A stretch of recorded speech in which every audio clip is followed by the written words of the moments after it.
Bonjour chers frères et sœurs de l'église de l'île Jésus. Aujourd'hui nous sommes le lundi 19 avril 2021 et nous allons revenir à la méditation du livre de la Genèse.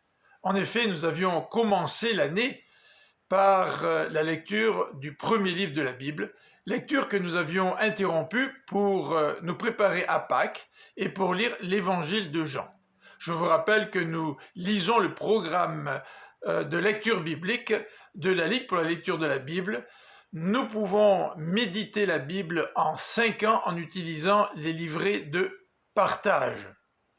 Donc aujourd'hui, nous allons revenir au chapitre auquel nous nous étions arrêtés. Mais avant de le méditer davantage, j'aimerais vous donner quelques petits indices d'ordre herméneutique, c'est-à-dire d'interprétation. Comment lire et interpréter les textes narratifs? Eh bien, nous pouvons remarquer 3 niveaux d'interprétation. Tout d'abord, le niveau du déroulement du plan de Dieu au travers de l'histoire, qui aboutit ce plan de Dieu à Jésus-Christ, et qui va aboutir au retour même de Jésus-Christ. Ensuite, nous pouvons lire les textes narratifs en nous intéressant à l'histoire du peuple d'Israël. Et le 3e niveau de lecture, c'est le niveau individuel. Nous allons lire le récit de la vie de Jacob, et Jacob peut être l'occasion pour nous de réfléchir à notre relation, par exemple, avec Dieu et avec les autres. Chapitre 24 de la Genèse. Nous allons commencer à partir du verset 62. Nous retrouvons Isaac qui assiste à l'arrivée de Rebecca en compagnie du serviteur d'Abraham.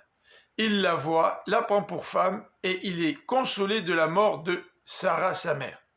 Le chapitre 25 sert de conclusion à la vie d'Abraham. En effet, celui-ci s'assure qu'Isaac soit le seul héritier. C'est lui le fils de la promesse.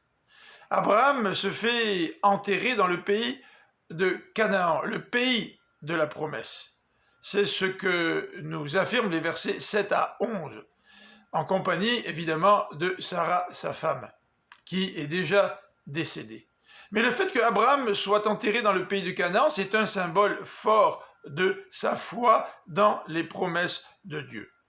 Ensuite, dans les versets 19 à 34, nous assistons à l'épisode de la vente du droit d'aînesse. C'est le début des textes qui vont nous présenter la vie de Jacob.